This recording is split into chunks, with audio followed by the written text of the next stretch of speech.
you very much for being with us for 3 continuous days. I know it's been a long marathon day.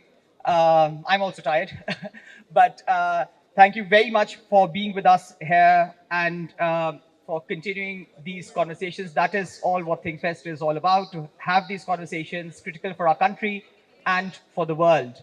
So we are going to end the ThinkFest with perhaps the most important conversation happening in international relations today. What is going to happen with Iran? And we've got the world's foremost expert on Iran here. Professor Vali Nasr wrote a book actually just a few months ago. It was released, Iran's Grand Strategy. And I think he must be feeling that that's outdated a bit now with what things are happening at such a rapid pace. And we were having a discussion about this, that I deliberately kept this panel as the end of it because who knows, from Friday to Sunday, things might have changed.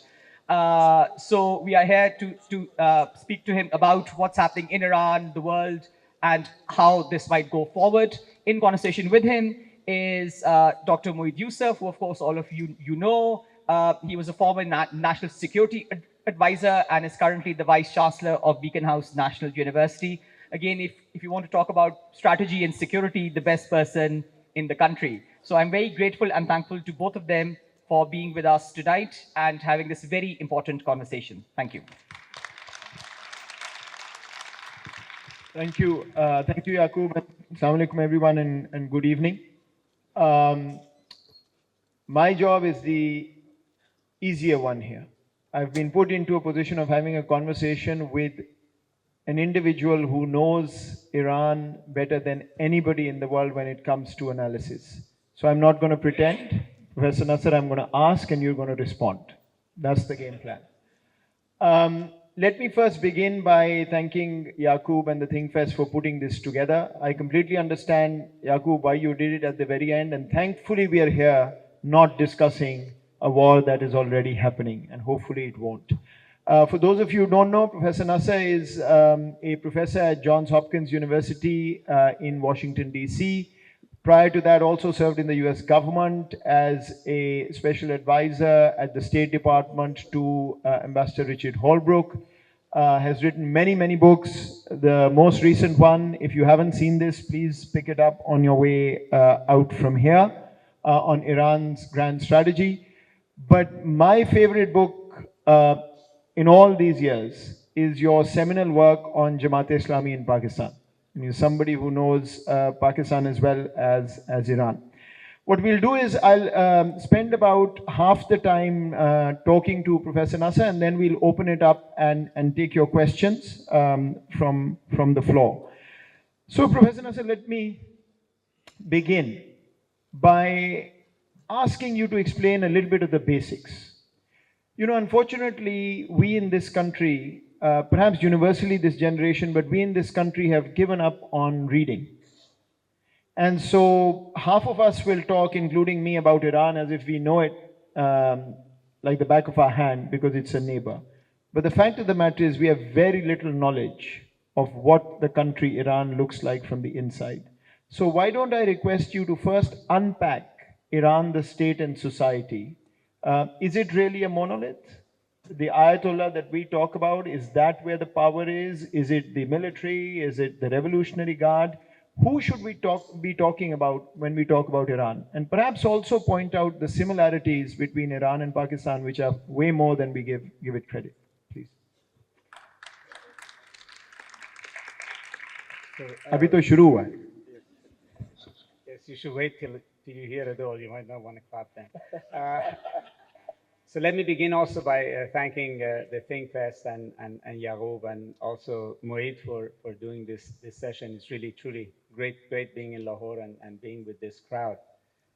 I mean, in some ways, you know, when I worked on Pakistan and you were also in Washington, it is similar. There is a monolithic view of Pakistan from the outside, particularly after 9/11, which had nothing to do with the reality of the country, with the diversity of opinion, with the cultural diversity, with the level of education, intellectual fervor. Even with an event like this, would have been anathema to think like this, that such an event would be happening in Pakistan. All people thought about is Pakistan is a place of religious fanatics that are bent on sending suicide bombers around the world.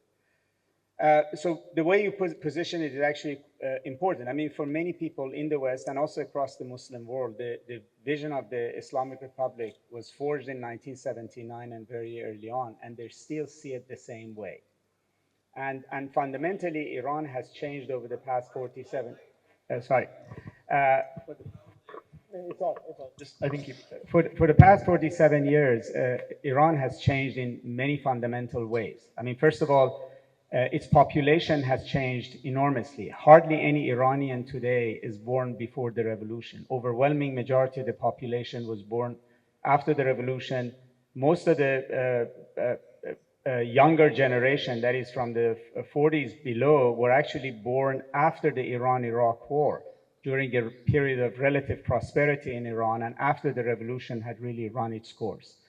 It's a society that is very dynamic. It's also a society that is very secular in varieties of ways. I mean, many of you witnessed the rebellion against hijab in Iran by Iranian women, who, by the way, also are on average more educated than men. There are much larger numbers of them in universities, in schools, and they dominate Iran's private sector.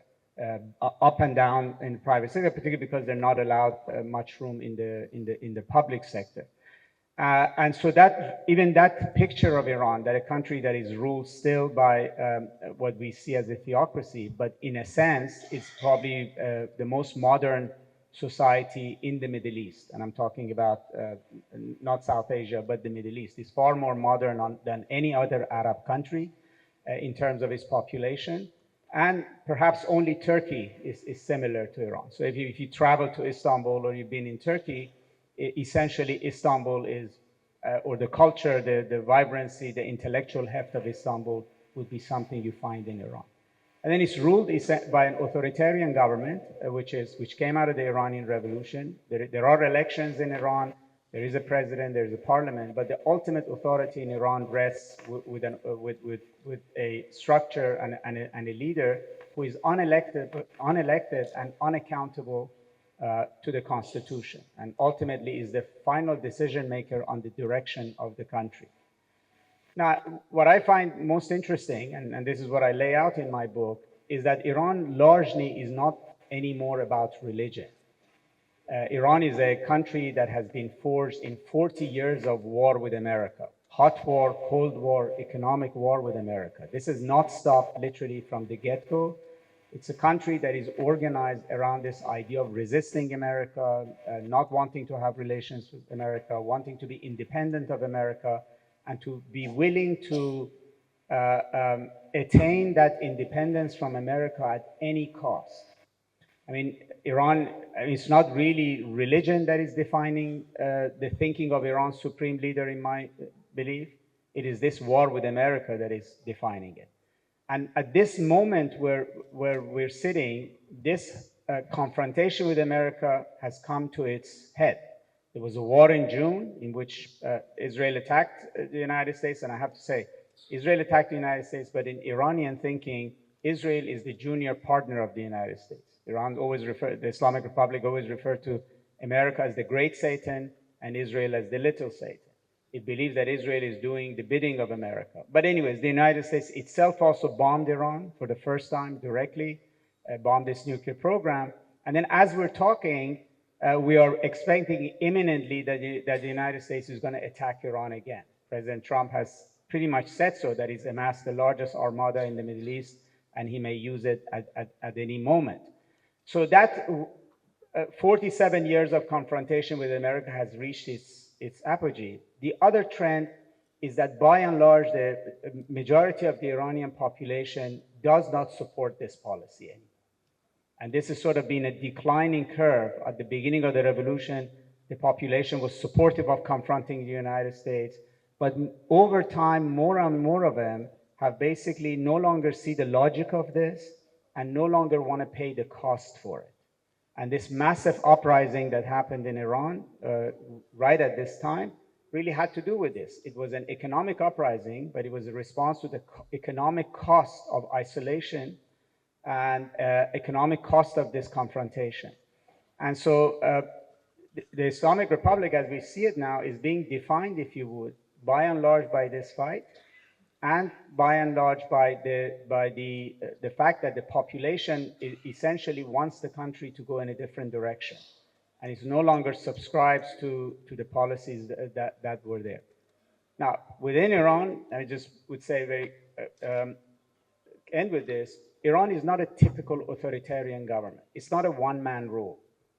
It's a state that is being built with many nodes of power that crisscross from each other. And even though ultimately the supreme leader has the final word, but he's basically sitting on a powerful confederation of power in Iran that are interconnected. There is power in Qom among the Ayatollahs. There is power in the Revolutionary Guards. There is power in the business sector.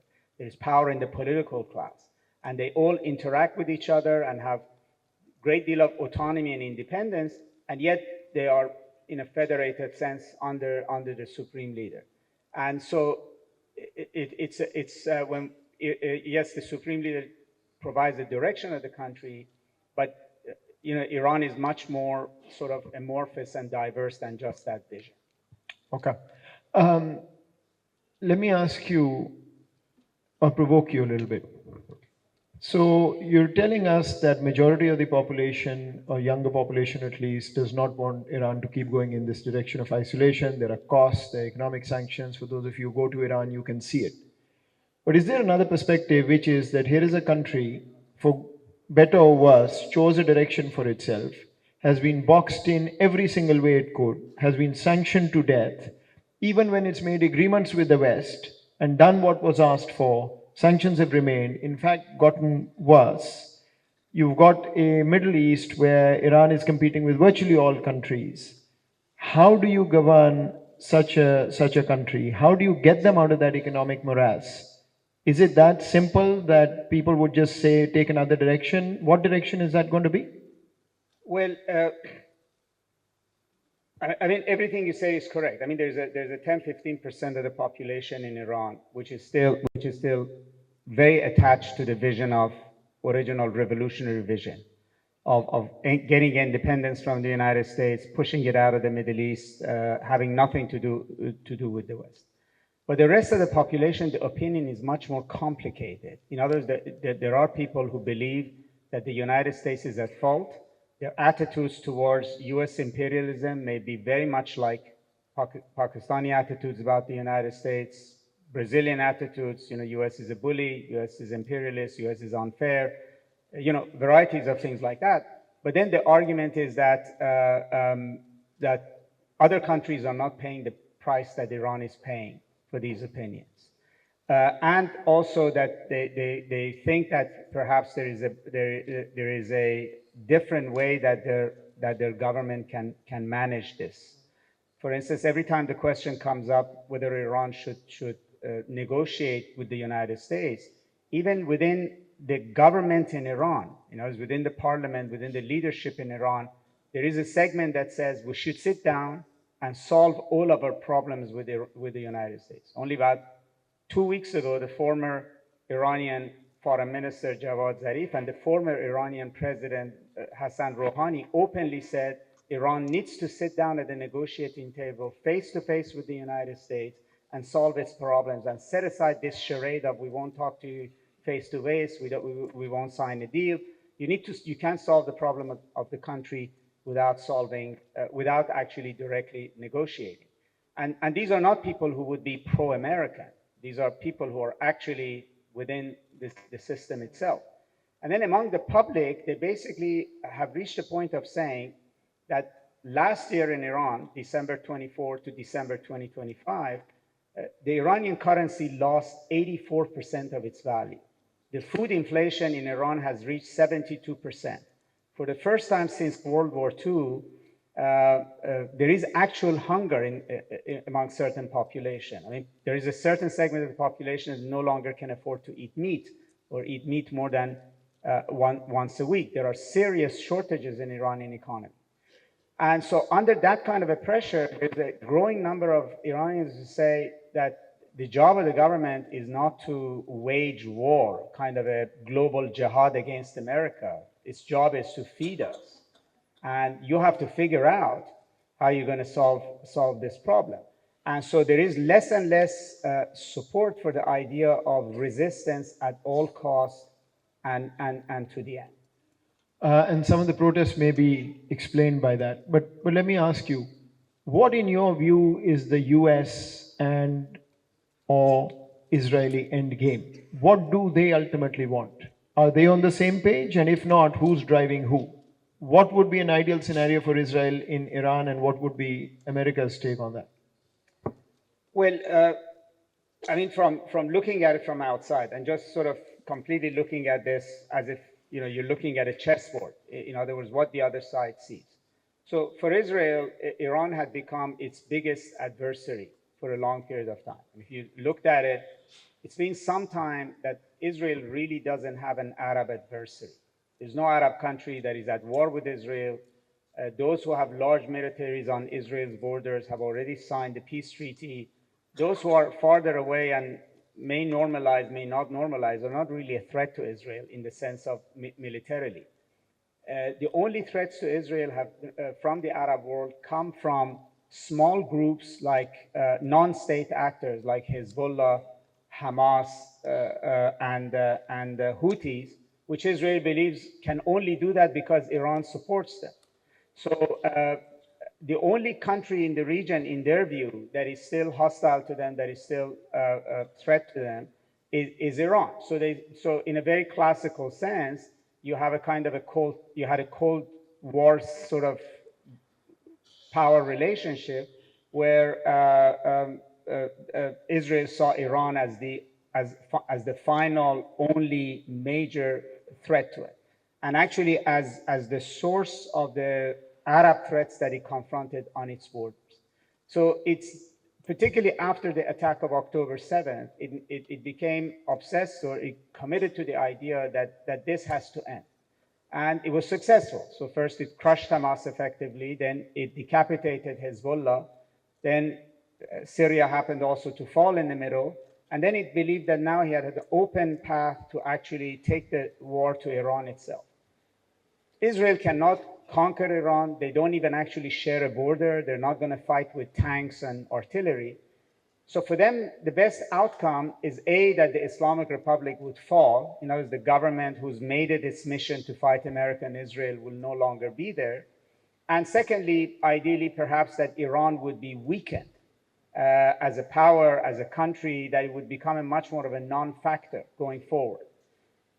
And in a lot of ways, this Israeli vision about Iran is also internalized in Europe and the United States as well over time. But I think for President Trump in particular, I think he's of a mind, which George Bush also thought about this when he invaded Iraq, that we're going to take Iraq, and then a collapse of Iraq will cause a collapse of Iran, and if it doesn't, we'll go into Iran as well, and we'll be done with all of this Islamic politics, Islamic ideas, and Iran is where Islam became a major issue after the revolution, so this issue will go away if actually the Islamic Republic fell. Well, Bush couldn't do it, he got stuck in Iran. But I think Trump also has this view that this Iran issue has been a thorn in the side of the United States since 1979. No American president has fixed it. The issues become bigger. They now are, in his view, moving towards building nuclear capability. So I'm going to be the president who's going to finish this. Although I don't think like President Bush is keen on sending troops into Iran or building democracy, is basically wants to force Iran to either change its ways or to basically degrade the Iranian state sufficiently that it would then collapse from within. And I think he sees these protests essentially showing that unlike 2003, unlike 1990s, that now the Islamic Republic has been hollowed out. It doesn't have the support of its own people.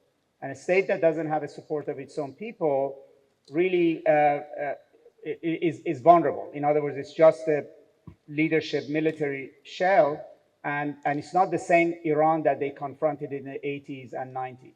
So I think he sees a sort of a career-making, although he has many of these projects on the table from Greenland to others, but something that truly puts his name On the Nobel Prize. Exactly, or he put his face on Mount Rushmore, is that he's the one who finished, who ended the crisis with Iran.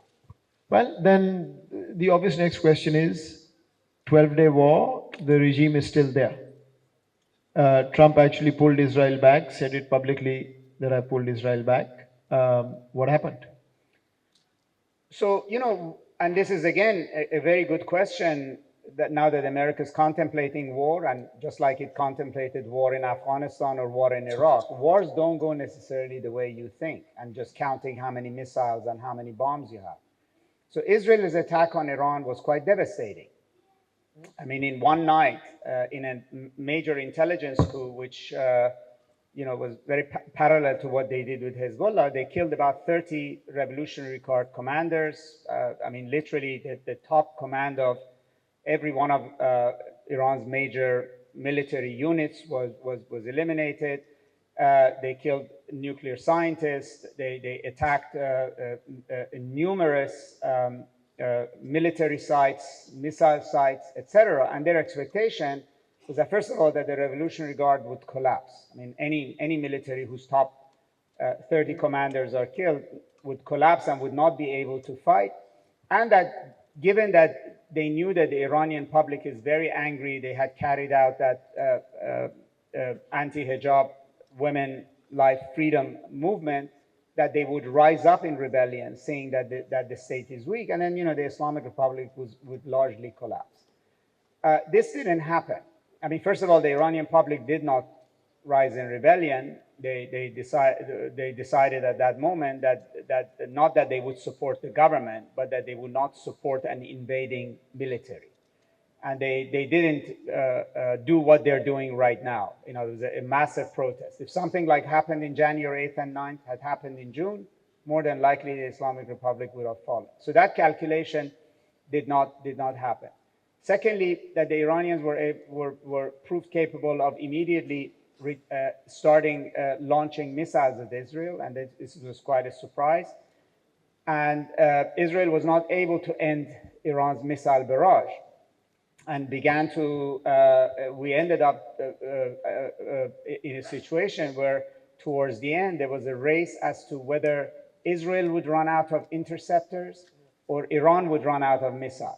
And the calculations the Americans and Israelis had about how many missiles Iran had could not be verified.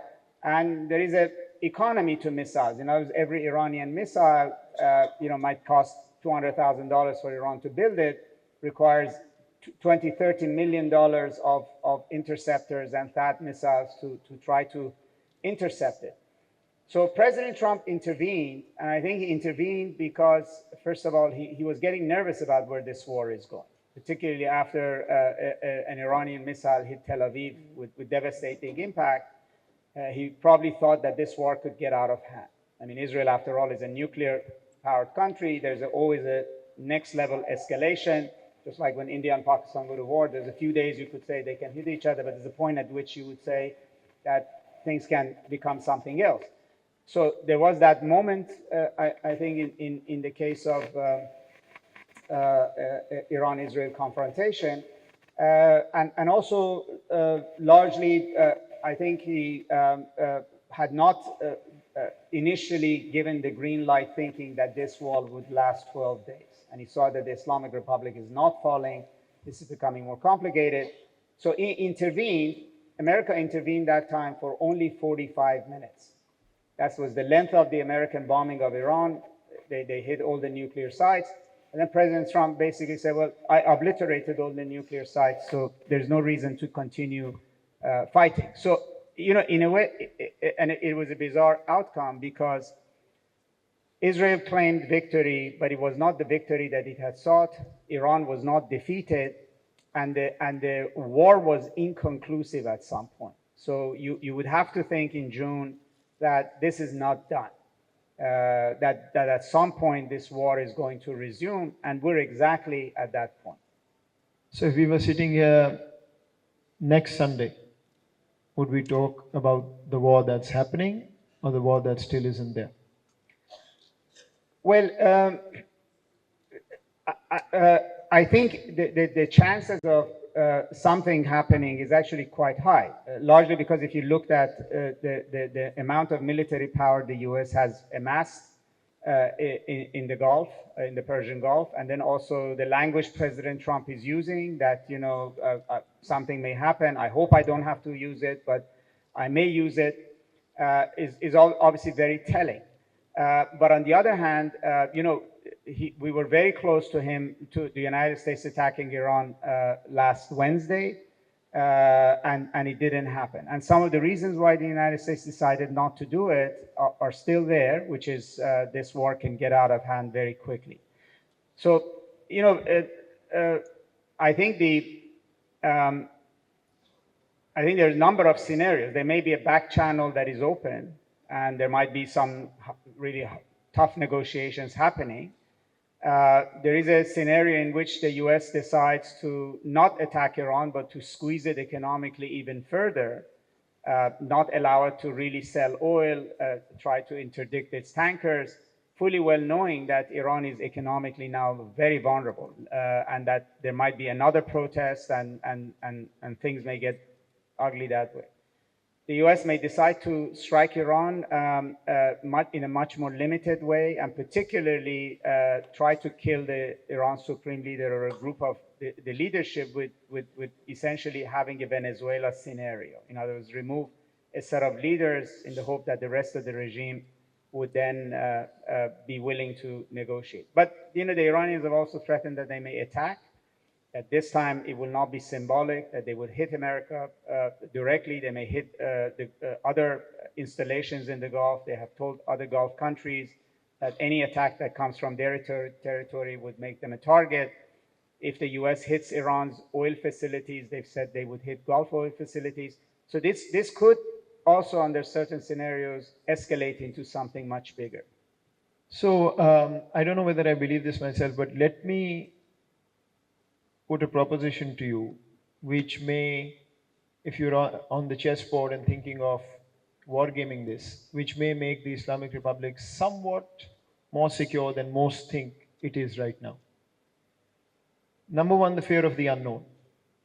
I think what the US has learned from Libya and Iraq and Yemen and everything else, whether it was directly involved or not, Afghanistan, is that you can make the first move, but what comes after that is almost impossible to figure out, especially in Iran, where you've got very, very strongly motivated, you know, millions with the regime and some not.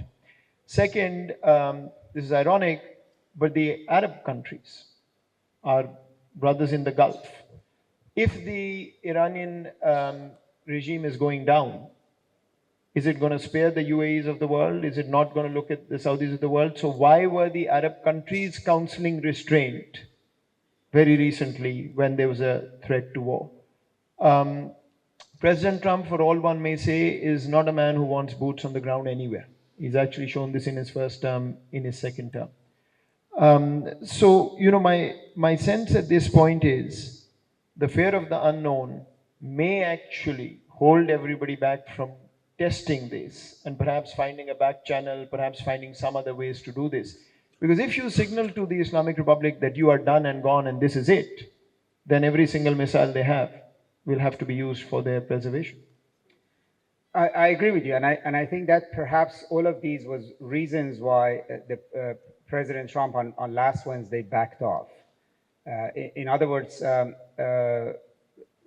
you said earlier on whether Israel and US's viewpoints might diverge. I mean, a scenario in which Iran would become like Syria or Libya is not a threat to Israel at all. It doesn't have a border with Iran. In fact, it might be the better scenario, because then Iran would be internally fighting for 10 years, 15 years, and just like Syria, it will no longer be a factor.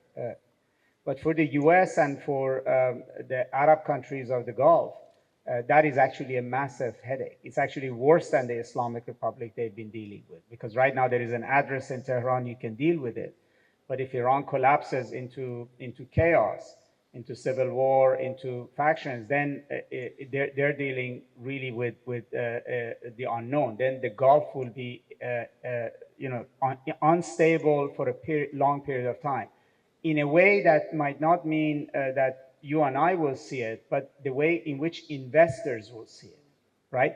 So life in Dubai may go on, but in a situation where northern shore of the Gulf is really, really volatile, companies may not be wanting to build data centers within 90 kilometers of a short-range missile coming in their direction, right? And so, the miracle of the Gulf needs peace, right? And that's why the Arab countries, as of the past 4 or 5 years, have changed their tune with Iran completely. That they opened embassies, they're deepening relations, they don't want an American-Iranian attack, they prefer a nuclear deal. So I agree with you, and I think we're at a place where I think the Iranian Revolutionary Guards, the supreme leader, actually now think that the scarier they look, the more likely it is that they would avoid war. That actually being friendly, talking about negotiations, etc., might actually invite a confrontation.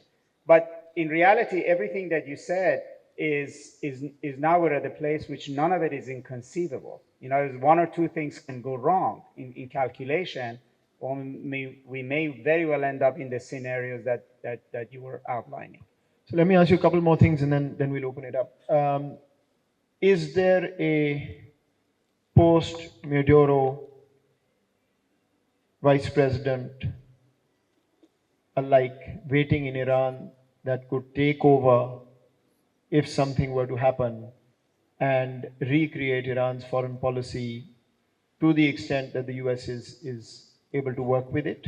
Or that part is impossible in Iran? And if so, then what's the likelihood of a complete implosion and a civil war? I mean, I personally think that Iran, the Islamic Republic in Iran, has for some time been, let me put it this way, it is some time that not just since June, but if we went back even 5, 6, 7, 8 years ago, that if you were looking at Iran, you would say that the Islamic Republic had really entered its final chapter. I mean, the revolution's ideology is exhausted. The population has moved on. The economy is ailing. This country looks like China right when Mao died. Soviet Union right after Brezhnev, right? In a sense that it is primed for a major change. And Iran is not an authoritarian government in the sense of Syria, other Arab countries, Latin America. It is one of the 4 or 5 great revolutions of the 20th century. It's on par with, Chinese, Russian, Vietnamese revolution. And all of those revolutions also at some point came to an end. And it wasn't the regime from the outside that came in, but actually it was a faction from within the revolution who came in and took it a different direction. I mean, China is still called the Communist Party of China. The flag is still the same flag, except it's not communist, it's capitalist. And in fact, the ruler of China is a princeling. I mean, it's actually is a sort of a prince of the communist order. So the expectation was that when the supreme leader in Iran passes, that the system would essentially come to a conclusion that the course that the Islamic Republic had been on is no longer sustainable, and it has to begin to shift. And you could even see it in not only if you looked at Tehran, you can go on Instagram and now is obviously all pictures of protests and carnage, but if you looked at before, I mean, Tehran looks like, the European part of Istanbul. It looks like modern Dubai. And interestingly, I mean, the children of a lot of the Revolutionary Guards are part of this, right? The next generation is already mentally is not there. So this is already in the air. Now, when the supreme leader dies, nobody knows. But what's happened is with the coming of these protests, of the war in June, and then the protests, and then the war, the circumstances in which Iran might transition is very different from China and the Soviet Union.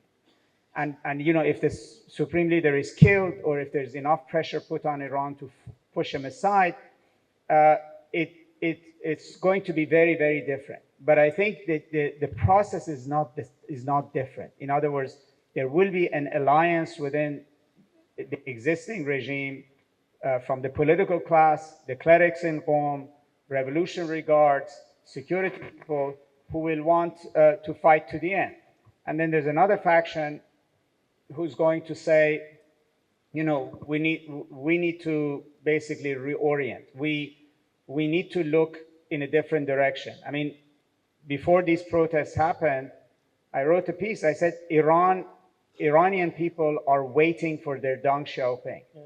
I mean, who's Iran's Deng Xiaoping? It might not be obvious to us, but ultimately, we're really, whenever it happens, we're really at the end point of the Islamic Republic as we knew it. So it has to metamorphose, and unfortunately, it's doing so under pressure, which creates a lot more uncertainty. And you made some of these arguments in your recent article as well, why this time is different for Iran. God knows every single developing country is waiting for their Deng Xiaoping. That's the problem. That's the problem. Not only Iran. Okay, before we open it up and I say one thing about Pakistan, what is your advice to the US president, to the Iranian regime, and to the Israelis?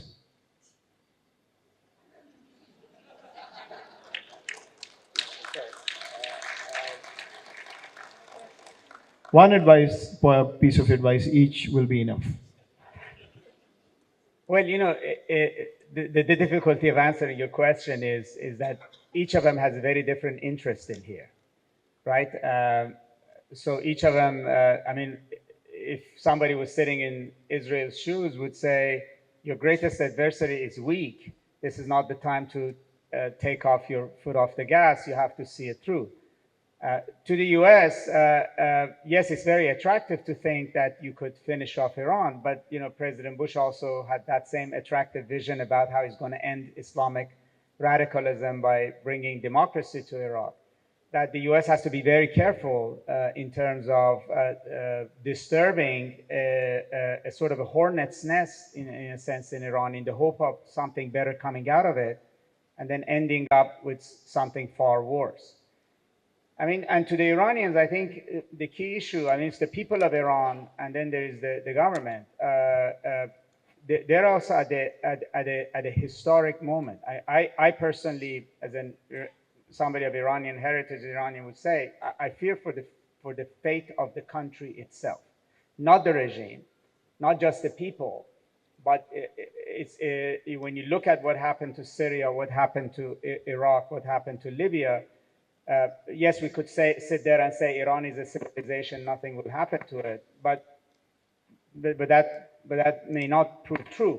So I think they also have to think very, very hard about the steps they take. And I think the Iranian leadership obviously is now geared up to fight, but I think that also has tremendous amount of dangers in it.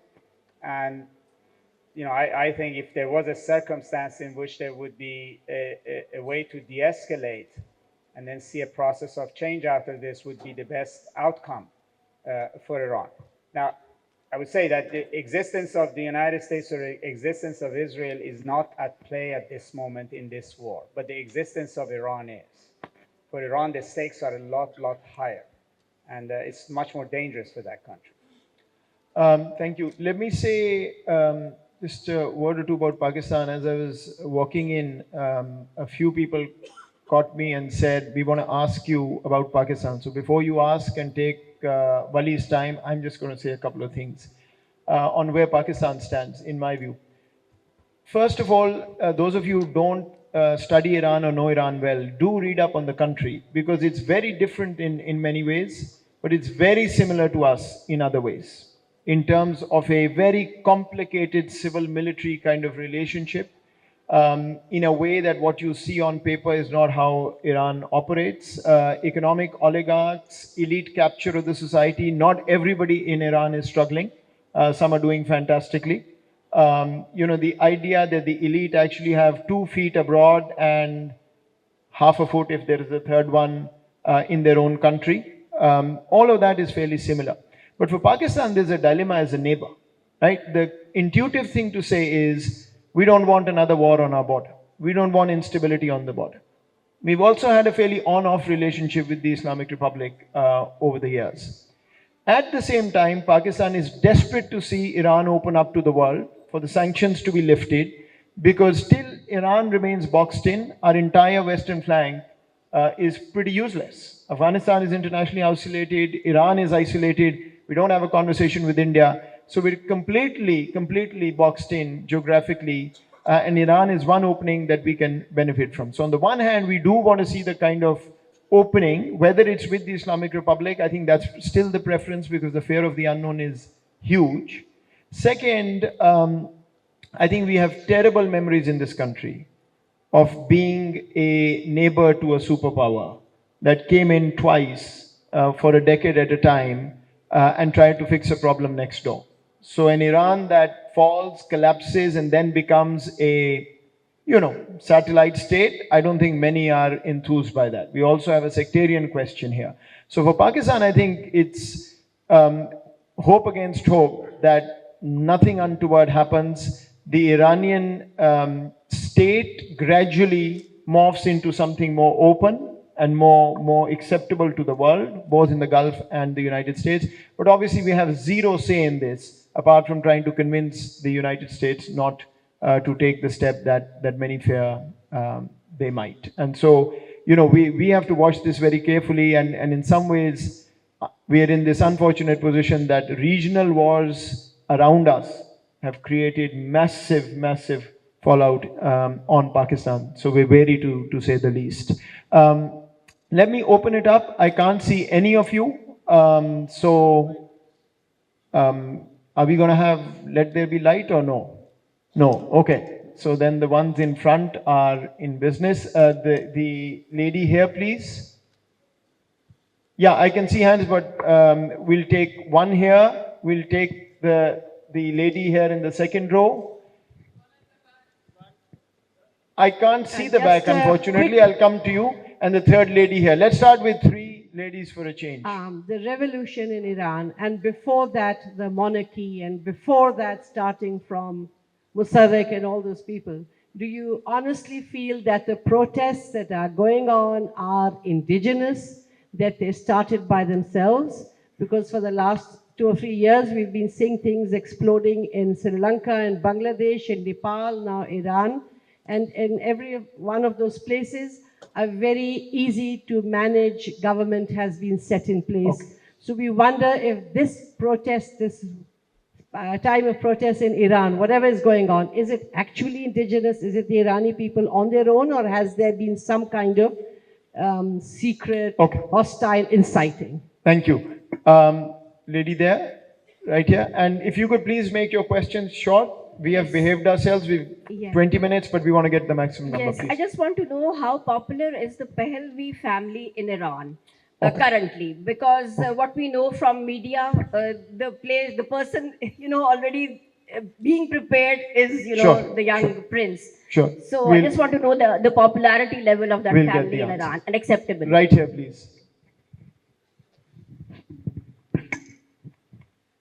Professor Nasr, there is a popular belief that external economic and political actors, sometimes called economic hitmen, play a role in destabilizing countries that strongly resist US influence. Given Iran's position as one of the few states consistently challenging US political and economic pressure, how do you assess this claim in the context of the current protests? And to what extent do you think these events are internally driven versus externally influenced? My question is obviously linked to the first one. Thank you. So all very good questions. To tie the last one first, there's no doubt that economic sanctions on Iran has been enormously important to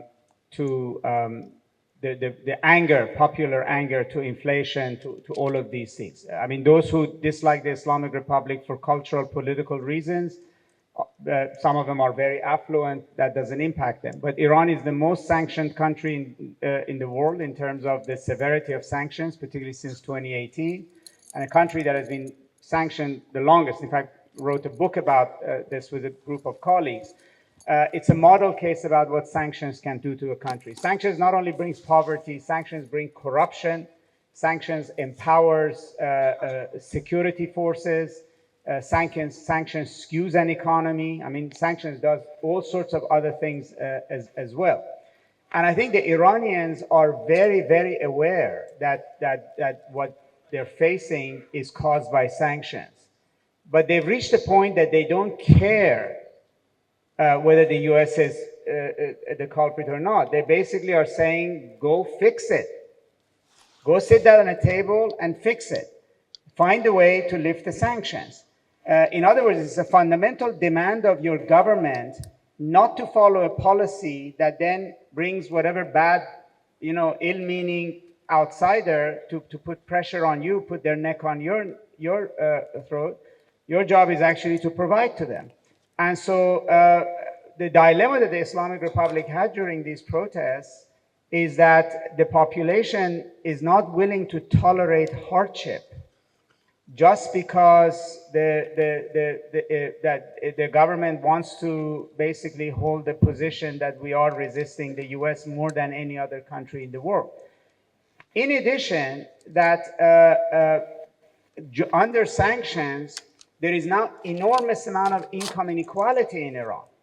Revolutionary justice isn't there. It's not that different from, you could say in Pakistan, you could, in many other countries. But in Iran, it's much more aggravated. You could go to northern Tehran and you would see Lamborghinis, Ferraris, Bugattis, unbelievable malls, unbelievable ostentatious living, whereas the bottom of the society is getting literally equivalent of 1,000 rupees a month, can only afford bread.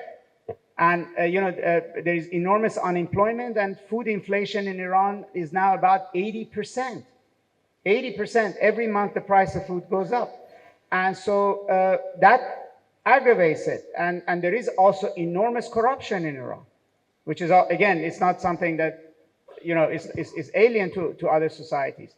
So yes, sanctions is a culprit, and now I think that the US has been using sanctions and will use sanctions more, but that has not created a situation to make people tolerant of misery, right? They're actually rebelling against an entire Islamic Republic that is at war with the US, basically. Yes, there is maybe people from the outside who may interfere or try to direct protests, but the protests are real. I mean, the level of anger, the number of people who've come out, this is real. When I talk to friends, relatives, etc., the level of hatred and anger is real. I mean, nobody called them to say go out, although President Trump afterwards did encourage go out and do that.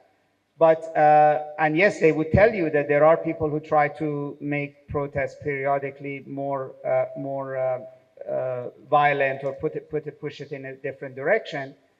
But they could only do so if there is protest to begin with, right? So the conditions why Iranians are unhappy, angry, are there.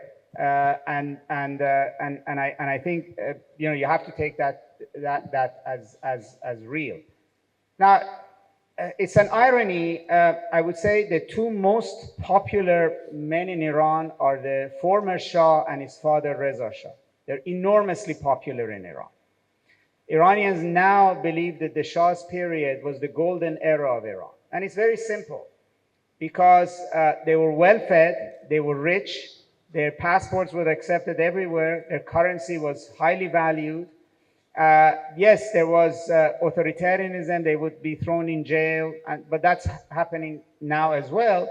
There was corruption, but the corruption has grown in orders of magnitude, and they have social freedoms that they don't have right now, right? And so in a way, they are looking back, if you would, to that period and wanting to go back. to that period. And this has become stronger and stronger. I mean, I've witnessed it, that it's begun to proliferate more and more and more. And in addition, I would say that, Iran's history is a history of monarchy and also Shiism, right? The 47 years of the Islamic Republic is the first time, let's say, since the Safavids took Iran in the 1500s, that you don't have monarchy. For Iranians, still in their historical memory, they associate grandeur, power with monarchy, and so it's very natural for them that they can only other institution they can imagine that could save them, that could restore grandeur to Iran, is monarchy. Now, the Shah's son is the beneficiary of that in a symbolic way. But I think the problem he has is that he doesn't have an organization on the ground. There is no equivalent of the Tahrik-e-Insaf for monarchy in Iran. There's cadres, workers, offices, people who actually could run things. So he's basically an image from the outside people rally around, but the positive sentiment for Pahlavis is now real in Iran, especially for the ones who actually ruled over Iran. Vali, I don't think you realize you just said the most provocative thing you could have said in this country. Well done. Let's take a question back there. नहीं इधर दे दें पहले. आपने तो अपनी मर्जी से ही mic पकड़ लिया. I'll remind you, there's a lot of parallels. I mean, soft parallels, as you said, that could. He didn't get the hint. Ji, please. Short question, please. Assalamu alaikum, sir. I have a question regarding the US imperialism. So, over the last few decades, we have seen that the US imperialism has caused a lot of destruction, chaos, and political instability in the Middle East. When it comes to the Palestinian issue, we have seen that the millions of innocent civilians have been killed because of the US hypocrisy. We have seen that the Israeli aggression against the Palestinians have been portrayed as the resistance against the terrorism. But when it comes to the resistance of Hamas, it is being portrayed as the terrorist resistance. Why it is not being portrayed as the indigenous resistance of the Palestinian? Because of that issue, we have seen that the Iran supports a bunch of proxies, which is being portrayed as the global resistance against US imperialism. Why it is not being why it is not considered legitimate against the US imperialism, which have caused a lot of destruction, chaos, and we've got the question. We've got the question. What is the replacement of this? We've got the question. Thank you. Those handling the mic, can you take it to somebody at the back who has their hands or hand raised, because I can't see anybody in the back. पीछे किसी को दे दें अगर किसी ने question पूछना है. ऊपर ले जाएं, and just see if does anybody want to ask a question there? मुझे एक सेकंड पीछे से लेने दें. जी बताइए please. Great. Am I audible? Yeah. Ji. Great. Just in a bit to keep it concise, it might sound a little reductionist or loaded, but when you speak about the Shah's family and how they're being looked upon in a favorable light, very objectively speaking, do you feel that nostalgia plays a factor since most of the population wasn't actually born or present? And do they look at the past with nostalgia goggle, essentially? Okay. Right here, the gentleman with the white paper. यहाँ है mic इस side पे? Here we go. Thank you. There we go. Why don't you answer these two, Vali, and then we'll get to the third. Sure. I mean, the first one's not really about Iran. I mean, this is a long-term gripe of injustice in the international system. It's very much there, and it's at play here as well. If I understood, the second question was about the nostalgia. Yeah. I mean, ultimately, politics is a question of not always solid facts. It's about what large numbers of people come to believe and come to imagine. In 1979, when the Iranian Revolution happened, the Iranian public's understanding of what happened in 1953, what the role of the US was, what Ayatollah Khomeini was, etc., was also largely imagined. But that imagination coalesced into a powerful movement. I mean, largely what the nostalgia of this moment tells you, at a very basic level, Iranians are unhappy with what they have. They want something different, right? When I ask, professors, what do your students want when you go to university? They say we want a normal country. They use the word normal. Normal country is open to the world, is not under massive sanctions, and people are free to sort of be like Pakistanis, right? They're free. They want to be able to travel as much as Pakistanis do. They want their passports at least to be as valuable as Pakistani passports. They want to be, seriously. I mean, essentially, when they say nobody thinks their country is normal, everybody wants something else. But nostalgia becomes so powerful when you're really unhappy with where you are. Otherwise, you would not have. That's also true of personal relations. I mean, nostalgia is a facet of being unhappy with where you are. Professor Nasr is a teacher. He knows how to keep his students awake, so don't take it too seriously. But I think there is something he said which is important for us. I know exactly what all of you are saying, but keep in mind, there are many, many, many who still look at Pakistan with envy. And keep in mind what we have and others don't, and we should cherish that. Last round, because I know Yaqub is half of his chair, we'll take one here. Where's the gentleman? Yeah, you, then here, and then one at the back. I see a hand at the back. So these three. G, please. Quick question, please. Professor Saab, please enlighten us about the help, about those people who helped Ayatollah Khomeini to travel from. The people, tell us about those people who helped Ayatollah Khomeini to travel from France to Iran at the time of revolution. And please enlighten us about the relationship between Ayatollah Khomeini and Yasser Arafat. I think that's a question in history. Yes. Maybe you can talk to Professor Vali offline. Yeah. First, the lady here, please.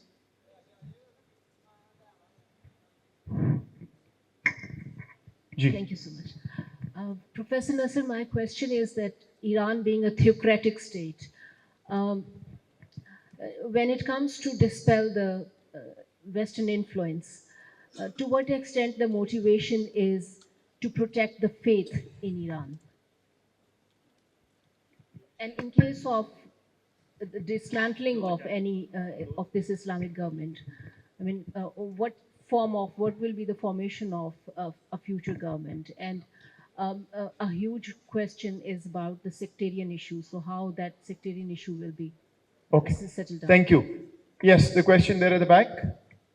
I'd like to ask, in your view, what is the preferred outcome for the United States or Israel? Would it be greater disorder and potential balkanization of Iran, or a return of Raza Shah Pahlavi and the potential recognition of Israel? Okay, thank you. And the last question here, the gentleman here. Sir, as the historian Paul Kennedy has theorized that empires die due to suicide, not murder, and that suicide is due to overreach, how much of the Quds force is this idea of overreach due to power projection, or is it extremely necessary for the regime as it provides legitimacy in terms of resistance to Western imperialism? So, I mean, starting with the last question, the Quds force and Iran's presence in Lebanon, etc., was driven originally as a way of defending Iran. Basically, Iran came to the conclusion that it is much better for it to defend itself against the United States and Israel inside the Arab world rather than on its own borders. So Hezbollah for Iran was an anti-aircraft, anti-missile system. You threaten Israel on its borders, so then Israel won't attack you. You use Iraqi militias to fight the US, so the US would not attack you. But in time, it became almost like an imperial endeavor, and the Arabs saw it as an imperial endeavor, and it did overreach in a way, and then it collapsed. So yes, I don't think it's about export of revolution. I don't think it's about defense of faith. You know, Revolutionary Guard commanders who sleep at night, wake up in the morning, they're thinking about the defense of country the way Pakistani generals would. Even when they were talking about Islam during the Zia period, at the core of it, General Zia was not a muballigh. It was not about dawah. He would use Islam to Pakistan's national security interests, right? In Afghanistan, Kashmir, globally, etc. And in Iran, it's not that different. In fact, I think Pakistanis understand Iran in some ways. If they sort of looked at it ourselves, it's not that different. The Revolutionary Guards and the security structure in Iran is not that different from Pakistan military. It's not that different to think of a country in which one institution has a theory of national security that then the rest, everything else in the country gets organized around that, whether you like it or not, including religion, right? And that's exactly what Iran is. Iran is also a national security state. And to your point, it's not a theocracy, in my opinion. That's the argument of my book. Don't be fooled by his turban. He's the field marshal in Iran. No, I'm not saying it in a facetious way. In other words, he basically is the one who's deciding what is going to be our security policy, what is going to be our how the economic policy, social policy, political policy, presidential elections, how all of it is going to support this objective. And I say this, I mean, when protests around hijab happened, I listened to 20, 30 speeches Ayatollah Khamenei gave. In none of them he used the word Islam other than as an adjective for the name of the country. He never defended hijab. He never quoted the Quran. He never did any of those things. All along for him, the protests were a national security threat. It was a national security issue. We're at war with America. This is all about the war with America. And everything else is organized around that, right?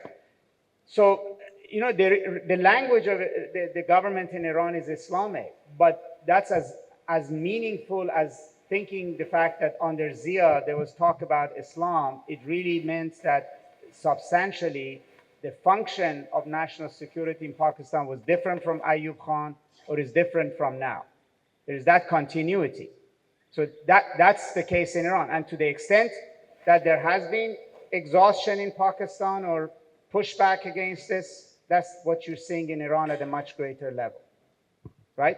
And about what Israel and America want, I mean, ultimately, as I said, whether it's a collapsed state or a friendly state, I think Israel wants Iran as an enemy to be gone and as an obstacle for it to be able to basically deal with the Arab world, which long ago accepted Israel's supremacy in the region, to basically not be interfered with.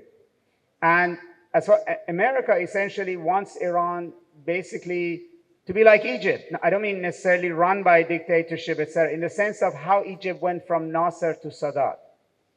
Or in others, like the other 160 countries in the global south that the US deals with, right? That it's not a country that is continuously at war with it.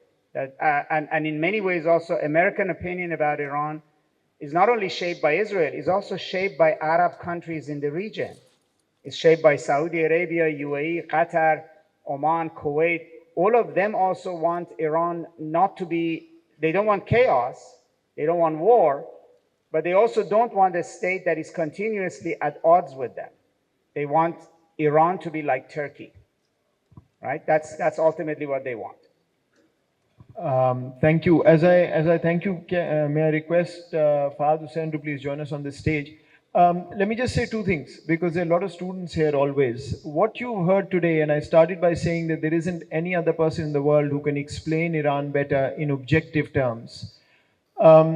For students especially, keep in mind, if you want to be an objective analyst, the best way to do it is to put yourself in the opposite number's shoes. If you were the US today, that's why I asked this question. If you were the US today, if you were Israel today, if you were whoever you want to think of on the other side, unless you can understand their perspective, you can't come up with a policy that will work for your own interests. And I think that's what you've heard here, a very balanced, objective view, looking at all sides of where we are and where we might be. The second thing, since you have been unwittingly provocative, let me just say that I think, unfortunately, if when we sit here in 5 or 10 years, the map of the Middle East will not look what it looks like today. There will be redrawing of borders. It is going to be unstable, and unfortunately, it may well be violent as well. Let me thank Professor Nasr, and please join me in thanking him after Fahad Hussain does what he wants to do, and I have no clue what you're here for.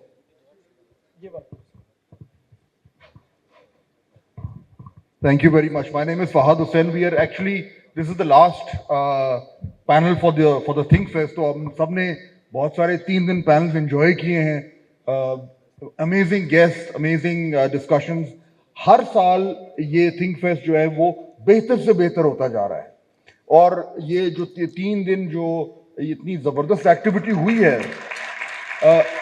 इसके पीछे, क्योंकि अभी हम बर्खास्त हो जाएंगे, तो इसके पीछे आज हमने मुख्तलिफ पैनल्स में बहुत सारी तारीफें भी की हैं, तालियां भी बजाई हैं, and of course we're going to clap for Professor Vali Nasr also. But before that, I just wanted to take this opportunity on behalf of all of us to acknowledge the team that actually puts this together. और वो जो team है, you know, अभी जब ये खत्म होगा तो अगले की प्लानिंग कल से शुरू हो जाती है. That's how much time and effort and energy goes into it. और उस टीम को लीड करता है एक शख्स who I know as a friend lives and breathes ThinkFest. And I would like to request him to come here and for all of you कि उनको एक standing ovation दें, Dr. Yaqub Bangash.